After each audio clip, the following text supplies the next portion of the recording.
Hello guys, welcome to Medha Sultan YouTube channel. So guys, आज part 2 को cover करेंगे हम इतिहास में। ठीक है, एंशियंट हिस्ट्री में, प्राचीन भारत में। अगर आपने पहला लेक्चर नहीं देखा है तो गाइज आप पहले उसे ज़रूर देख लें। आफ्टर डैट ही जो है आप सेकंड लेक्चर पर आएँ, प्ले लिस्ट में आप जाएंगे तो वहाँ पर आपको मिल जाएगा। ठीक है, तो गाइज आज हड़प्पा सभ्यता को हम कवर करने वाले हैं, जो कि काफ़ी इंपॉर्टेंट लेक्चर है।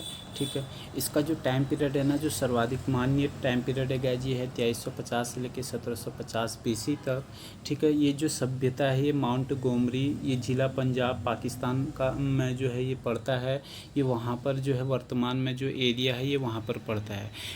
अक्सर गाइज हम लोग जो है ना डिबेटों में फंस जाते हैं। हमें जो है कॉम्पिटिटिव एग्ज़ाम को करेक्ट करने के लिए बेहतरीन रणनीति के साथ बेहतरीन स्टडी मटेरियल नोट्स की ज़रूरत होती है, और बेहतरीन स्टडी मटेरियल नोट्स का कलेक्शन हमारी टीम द्वारा आपके लिए लाया जा रहा है। सो गाइज, आप जो है सिर्फ लेक्चर को देखिए और नोट्स ज़रूर बना लें। ये शॉर्ट नोट्स हैं गाइज, काफ़ी बेनिफिट आपको ये देने वाले हैं। तो हड़प्पा सभ्यता का टाइम पीरियड क्या है? 2350 से 1750 BC, माउंट गोमरी, ज़िला पंजाब पाकिस्तान में जो है ये वर्तमान में सभ्यता को आप इंक्लूड कर सकते हैं। इसके अलावा गाइज, हालांकि टाइम पीरियड को लेकर काफ़ी जो है इसमें डिबेट है, लेकिन उस पर हम नहीं जाएंगे। जो सर्वाधिक मान्य है, जहाँ से एग्जाम में क्वेश्चन पूछा जाएगा, हम वहाँ पर बात करेंगे पॉइंट टू पॉइंट। ठीक है ना। आगे बात करते हैं गाइज, भारतीय उपमहाद्वीप में जो पहली व्यवस्थित सभ्यता है वो है हड़प्पा सभ्यता। इसके अलावा गाइज, विश्व में सबसे पुरानी सभ्यता जो है सुमेरिया सभ्यता है। मोसोपोटामिया की सभ्यता है, इराक की सभ्यता आप बोल सकते हैं। हालांकि गाइज इसके पीछे भी जो है थोड़ा सा अपवाद है। इस सभ्यताओं को रिलेट करेंगे आगे हम, तब आप जो है समझ पाएंगे। जो इस सभ्यता की लिपि है गाइज, ये है भाव चित्रात्मक लिपि। ठीक है ना।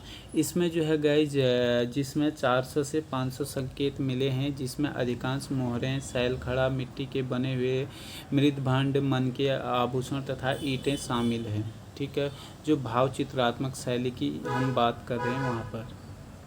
इसके अलावा गाइज, यहाँ पर जो यू अक्षर में जो है ना मछली के चित्र ज़्यादातर देखने को मिलते हैं, जिन्हें अभी तक पढ़ा भी नहीं गया है। अभी तक इस पर जो है कार्य जारी है, खोज कार्य। ठीक है ना।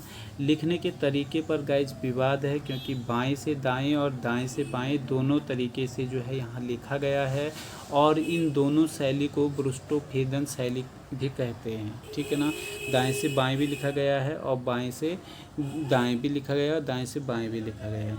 अच्छा गाइज, यह नदी घाटी सभ्यता में विकसित थी, और यहाँ पर इसके जो 4 प्रकार के समकालीन हैं वो हैं गाइज, हुआंगो नदी घाटी चीन की सभ्यता का नाम है।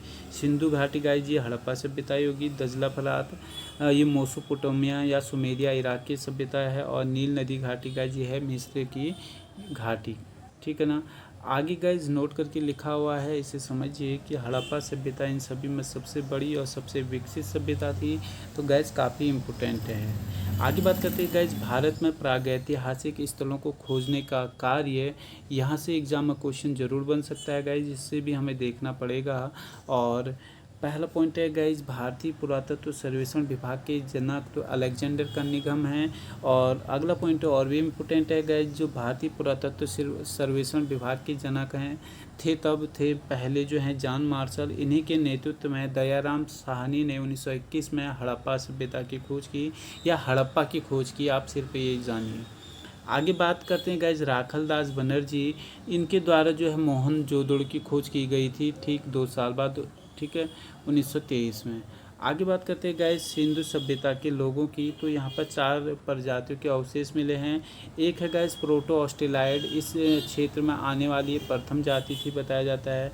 दूसरा है गाइज भूमध्य सागरी या मेडिटेरियन लोग, ये दक्षिण भारत में रुके तथा इन्हें दक्षिण भारत का निर्माता भी कहा जाता है, point important. Third one is Mongoloid guys, ये उप हिमालयी क्षेत्र यानी कि हिमालय के आसपास के क्षेत्रों से थे।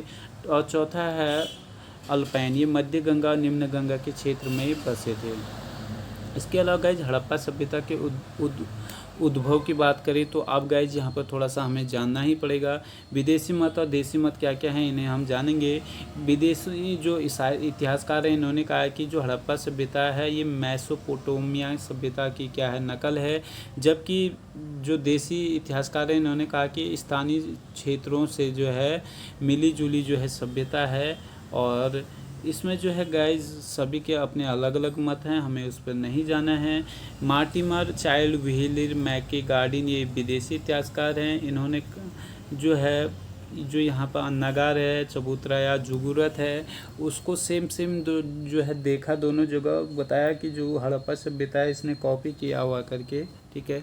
तो इसलिए जो है गाइज ये बताया। हालांकि गाइज विदेशी इतिहासकारों के मत अब खारिज हो जाएंगे, जैसे हम आगे अब पढ़ने वाले हैं इसके अंतर को। आधार मेसोपोटामिया हड़प्पा सभ्यता। गाइज सबसे पहले बात करते हैं लिपि की। तो मेसोपोटामिया में जो लिपि थी ये की अक्षर, लेकिन हड़प्पा की थी भाव चित्रात्मक। नगर नियोजन की बात करें गाइज यहाँ पर कम विकसित है, हड़प्पा में थी अधिक विकसित। ईंट की बात करें गाइज कच्ची ईंटों का ही प्रयोग करते थे, यहाँ पक्की ईंटों का प्रयोग हो रहा है हड़प्पा में। यहाँ पर पूजा भवन का साक्ष्य प्राप्त है गाइज, यहाँ पूजा भवन का साक्ष्य प्राप्त नहीं, केवल एक मूर्ति आपको मिलेगी। और मोहर की बात करें गाइज बेलनाकार है और चौकोर है। तो अब आप इसमें आप खुद जो है गाइज एनालिसिस कर सकते हैं, अंतर कर सकते हैं कि क्या हड़प्पा सभ्यता मेसोपोटामिया सभ्यता की नकल थी। बिल्कुल नहीं थी, इतना बड़ा अंतर थोड़ी देखने को मिलता है। अगर नकल भी है तो कुछ चीज़ तो सिमिलर मिले। ईंट यहाँ कच्चे हैं, वहाँ पक्की ईंट हम प्रयोग कर रहे हैं हड़प्पा सभ्यता के लोग, है ना। बहुत सारी ऐसी सिमिलरिटीज़ हैं गाइज, लेकिन ऐसा नहीं है कि ये नकल थी, ठीक है ना। आगे अब है तो उन्होंने मान रहे तो माने भाई, ठीक है। आगे बात करते हैं ताम्र पाषाणिक कृषि संस्कृति की। तो गाइज इसमें बलूचिस्तान की कुल्लीनाल संस्कृति आती है, राजस्थान में सोती संस्कृति, चन्नूदड़ों में झोकर झाकर संस्कृति, और हड़प्पा सिंध में सिंधु संस्कृति। गाइज इस संस्कृति से भी क्वेश्चन पूछ सकता है, सोती संस्कृति का संबंध कहाँ से। ऑप्शन आएगा बलूचिस्तान, चन्नूदड़ों, हड़प्पा, राजस्थान। तो राजस्थान आपको करना पड़ेगा, ठीक है ना। इन नोट्स काफ़ी इंपॉर्टेंट हैं गाइज, इतना बेहतरीन स्टडी मटेरियल नोट्स आपके लिए लेके जो है हमारी टीम द्वारा लेके आया जा रहा है। तो आप ज़रूर लेक्चर को देखें और नोट्स ज़रूर बना लें। आगे बात करते हैं गाइज ताम्र पाषाण कृषि संस्कृति को हड़प्पा का विकास बताया गया है, ठीक है।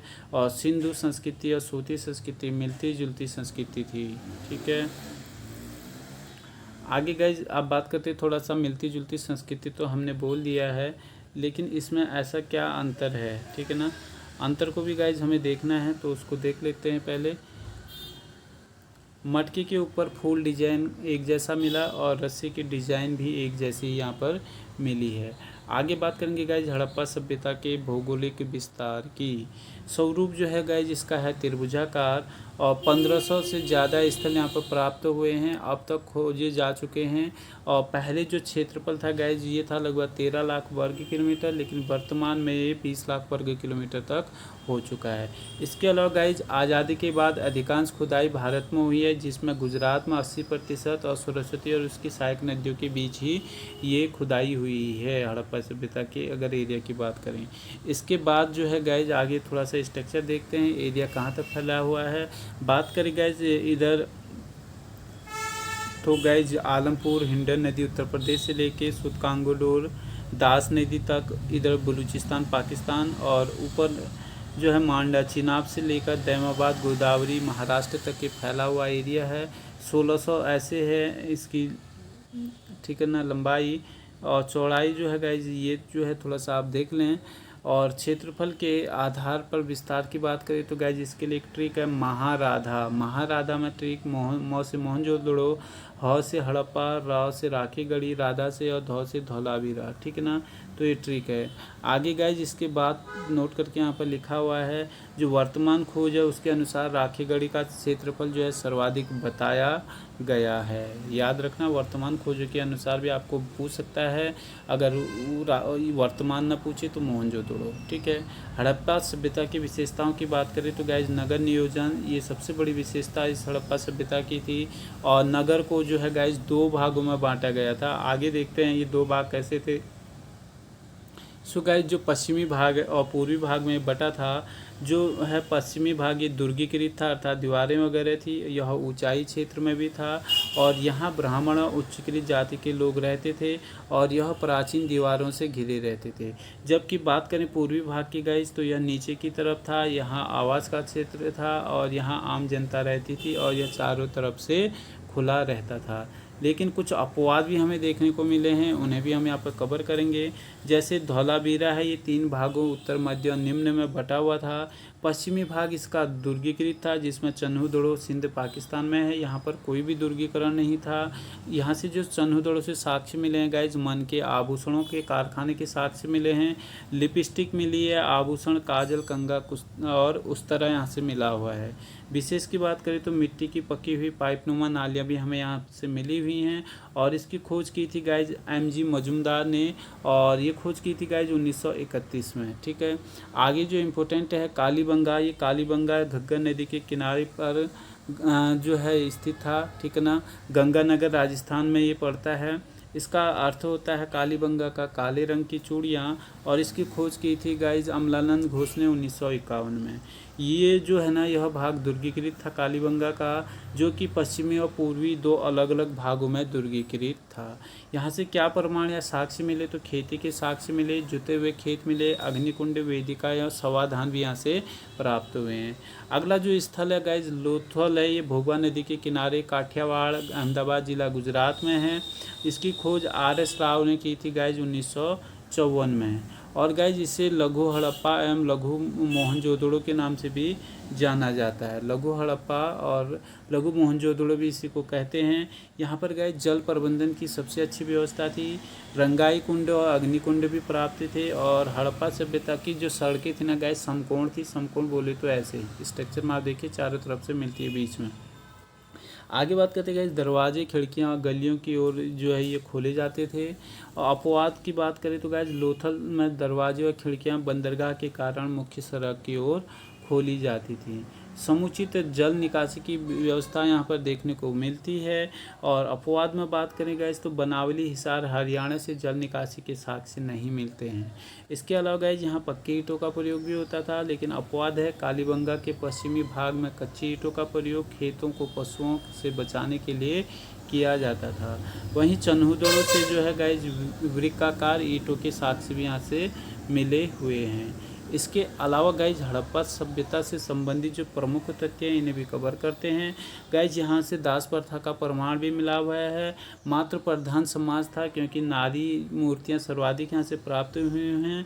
और सती प्रथा का प्रमाण भी यहाँ से मिलता है, जिसमें लोथल से 3 युगल समाधान, कालीबंगा से 1 युगल समाधान मिला हुआ है। और सिंधु सभ्यता के लोग शाकाहारी और मांसाहारी दोनों तरह के थे। और सिंधु सभ्यता के लोग या हड़प्पा सभ्यता के लोग आभूषण के शौकीन भी थे। हड़प्पा सिविलाइजेशन में जो है ना गाइज अच्छा आगे पहले बात कर लेते हैं। हाथी दांत की कंघी का प्रयोग यहाँ पर करते थे ये लोग, और हाथी दांत को घिस कर ये सुई के रूप में भी ये प्रयोग में लाते थे। इसके अलावा जीवन निर्वाह की यहाँ पर बात करी गई, कृषि, पशुपालन, शिल्पकार अर्थात मूर्ति बनाने का काम और व्यापार जो है यहाँ पर चलता था। निर्यात में क्या लोग बेचते थे गाय, सूती वस्त्रों का निर्यात करते थे और हाथी दांत की वस्तुओं का निर्यात करते थे। आयात में खेती, राजस्थान से तांबा, कोलार कर्नाटक से सोना और ये अफ़गानिस्तान से जो है गाय जो है चांदी, टिन आदि जो है ये इंपोर्ट होता था। ठीक है ना। अच्छा, हड़प्पा के लोगों को जो है ना कुल जो है गाय 9 फसलों का ज्ञान था, और इसमें गेहूं, जौ, कपास, खजूर, तरबूज, राई, सरसों तथा तिल और चावल ये फसलें हैं। ठीक है। आगे गाइज इसके अलावा जो है आगे हम बात करने वाले हैं जो लोथल है, ये गुजरात के से जो है चावल, और रंगपुर अहमदाबाद गुजरात से धान की और धान के भूसे की, और महलगढ़ बलूचिस्तान से कपास के साक्ष्य भी प्राप्त हुए हैं। इसके अलावा इस पशु की बात करें तो गाय, बैल, भैंस, भेड़, कुत्ते आदि थे। और नई खोजों के अनुसार जो घोड़े की अस्थियां सर्वप्रथम सुरकोटिता गुजरात से प्राप्त हुए हैं। पॉइंट काफ़ी इंपॉर्टेंट है। और गाय सर्वाधिक पेरीय पशु की बात करें तो गाय ये कुबड़ वाला सांड जो है सर्वाधिक जो है पेरीय पशु इनका था। काफ़ी इंपॉर्टेंट पॉइंट है गाइज ये। ठीक है। और इस तरीके से गाइज आगे हम लेक्चर को आपके लिए लेके आएंगे। और गाइज एक विशेष निवेदन आपसे, विशेष रिक्वेस्ट है, अगर लेक्चर पसंद आता है तो ज़रूर आप इसे लाइक शेयर ज़रूर करें। साथ ही लेक्चर कैसे आपको लग रहे हैं कमेंट सेक्शन के माध्यम से आप ज़रूर हमें बताएं। इसके अलावा गाइज सर्वाधिक जो प्रिय पशु था ये था कुबड़ वाला सांड। और उद्योग की बात करें गाइज तो यहाँ पर उद्योग में वस्त्र उद्योग की बात करते हैं तो गाइज मोहनजोदड़ो से लाल रंग का कपड़ा और कालीबंगा से मिट्टी के बर्तन पर सूती कपड़े की जो है छाप के डिजाइन भी हमें देखने को मिलते हैं। इसके अलावा गाइज मोहनजोदड़ो में जो है ना पुरोहित की पत्थर की मूर्ति पर जो है तिपत्या अलंकरण है। ये तिपत्या जो अलंकरण है डिजाइन का ही एक प्रकार है। इसके अलावा गाइज पक्की ईंटों का प्रयोग भी हमें यहाँ पर देखने को मिलता है। और पक्की ईंटों में गाइज देखेंगे क्या क्या यहाँ पर प्रयोग में हुआ है। एक तो गाइज मापन की बात करें तो मापन में जो है गाइज फुट, क्यूबिक और बाँट का प्रयोग ये लोग करते थे, ठीक है, मापन में। और ऊपरी स्तर पर दशमलव प्रणाली का प्रयोग भी होने लगा था। हालांकि हथियार में कुल्हाड़ी, आरा, छुरी ये सूखा तांबा, कांसा और टिन के बने होते थे। और मूर्तियाँ में बात करें तो धातु की मूर्ति, लुप्त मोम विधि से मिट्टी की मूर्ति और पत्थर की मूर्ति ये लोग बनाते थे। चन्हूदड़ों से जो है गाइज इक्का गाड़ी और कांसे की बैलगाड़ी मिली। वहीं दैमाबाद महाराष्ट्र से कांसे का रथ प्राप्त हुआ, जबकि गाइज मोहनजोदड़ो से पशुपति, शिव और डिजाइन की मोहरें प्राप्त हुए हैं। और हड़प्पा सभ्यता में जो है ना लोग जो है शतरंज भी खेलते थे। क्या खेलते थे? हड़प्पा सभ्यता के लोग शतरंज भी खेलते थे। इसके अलावा गाइस थोड़ा सा 2-4 पॉइंट और हैं, इनको कवर करते हैं। लेक्चर लंबा हो रहा है लेकिन कवर करना पड़ेगा, ठीक है। धार्मिक जीवन की बात करें तो गाइस उर्वरा देवी की ये पूजा करते थे हड़प्पा के लोग।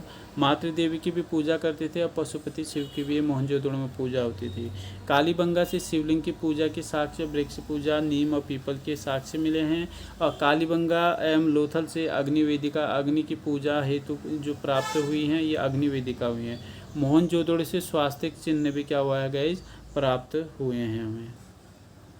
आगे बात करते हैं गाइस सवाधान की, तो ये हमारे हिंदू धर्म में आज भी है। दाह संस्कार होता था, आंशिक सवाधान, अपूर्ण सवाधान। दाह संस्कार आज भी हमारे हिंदू धर्म में है। आंशिक सवाधान में खेतों में छोड़ दिया जाता था गाइस शव को, और पूरी तरीके से पूर्ण सवाधान में होता था, दफनाया जाता था। कालीबंगा से 3 सवाधान मिले हैं गाइस, ठीक है। हड़प्पा सवाधान से विदेशी लोगों को ताबूत में दफनाने का साक्ष्य भी मिलता है, जबकि रोपड़ पंजाब से मालिक के साथ कुत्ते को दफनाने का साक्ष्य भी प्राप्त हुआ है। इस तरीके से गाइस लेक्चर को आज यहीं पर क्लोज कर रहे हैं। आगे लेक्चर में हड़प्पा सभ्यता के पतन को जानेंगे और इस तरीके से लेक्चर जो है हम कंटिन्यू करेंगे। Thank you guys.